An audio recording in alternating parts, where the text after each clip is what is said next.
So one of my earliest memories involves one of our family trips to Nigeria. We would go to my father's village, and in the village, one of the things that I was just so stunned by was to recognize that there was this whole community of people, and we were all relatives. We were aunts, uncles, cousins, husbands and wives, all living in close proximity to each other.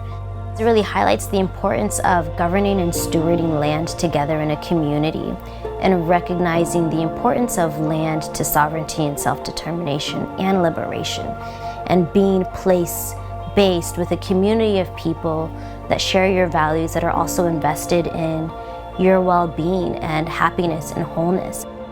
Those early experiences caused me to question, are there other ways of us to be in a relationship to one another and with the land?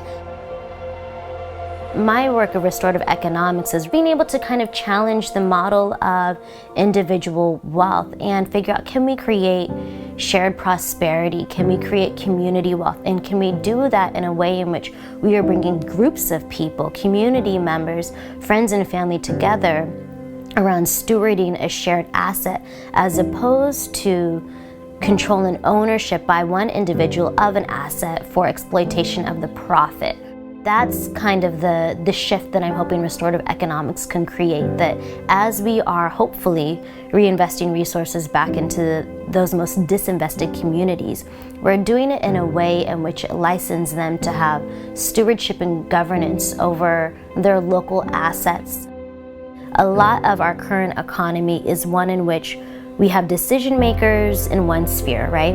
And then we have impacted people who are shaped by those decisions in another sphere. I like to work with communities to figure out, what does it take to overlap those audiences, to overlap those spheres, so that the impacted population are actually the individuals making the decisions.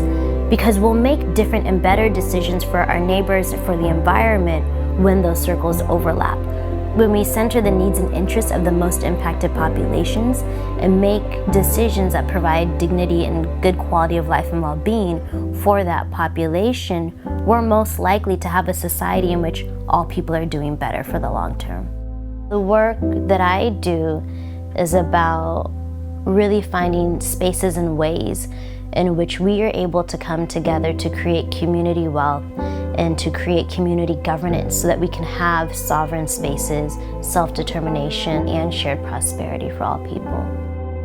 My role is to help people implement that vision. So I provide project management support, strategic guidance. I've had groups reach out to me to figure out, we would like to create a community-governed investment fund. What does it look like to bring a set of grassroots organizations together to govern the management of those resources to invest in our local community?